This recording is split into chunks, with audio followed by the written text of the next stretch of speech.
प्रेरितों के काम दूसरा अध्याय का 44 और 45वें वचन। और वे सब विश्वास करने वाले इकट्ठे रहते थे और उनकी सब वस्तुएं साझों की थी, और वे अपनी अपनी संपत्ति और सामान बेच बेचकर जैसी जिसकी आवश्यकता होती थी बांट दिया करते थे। और 4 अध्याय का 32 और 33 वचन भी। और विश्वास करने वालों की मंडली एक चित्त और एक मन के थे, जहां तक कि कोई भी अपनी संपत्ति अपनी नहीं कहता था, परंतु सब कुछ साझों का था। और प्रेरित बड़ी सामर्थ से प्रभु यीशु के जी उठने की गवाही देते रहे, और उन सब पर बड़ा अनुग्रह था। इस दोनों वचन की भूमिका को देखिएगा। इस दोनों वचन का उसका तात्पर्य ये है, वो परमेश्वर के राज्य का खोजी रहे और परमेश्वर के राज्य को वो प्रचार किए। इस दोनों कार्य के लिए प्राथमिक स्थान देने के चलते संसार की चिंताएं उनको दबाया नहीं। क्या उनके पास संसार की चिंताएं नहीं थे?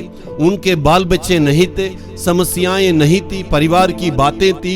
ये सारी बातों को छोड़कर सबसे पहले परमेश्वर के राज्य के खोजने में चित्त में रहने के चलते उनके पास चिंताएं नहीं थी, कोई तकलीफ नहीं थी।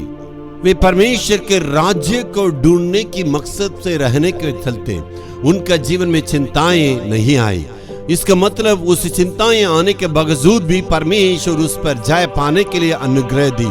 हो सकता परमेश्वर आज आपसे कहता है, इतनी चिंताएं आपको बोझ से दबा रहा होगा, परेशानियां आपको दिक्कत में आपको दबा रहा होगा, लेकिन परमेश्वर उस पर जीतने की अनुग्रह भी प्रभु आपको देने वाले हैं। किसी भी बातों में आप लज्जित नहीं होंगे। जिस बात में आप हार चुके हैं परमेश्वर उस पर विजय को देंगे। इसके बाद सारी बातों में परमेश्वर आपको आगे बढ़ाएंगे। आज तक जिस बातों में आप हार चुके हैं, जिस बात में आगे बढ़ नहीं सक रहे, जिस बात में नामुमकिन है, आज परमेश्वर उस पर जीतने की या आगे निकलने की अनुग्रह देंगे। वो पूर्ण अनुग्रह के साथ प्रेरितों ने जैसे काम किया था, उनके ऊपर अनुग्रह की बरकत थी।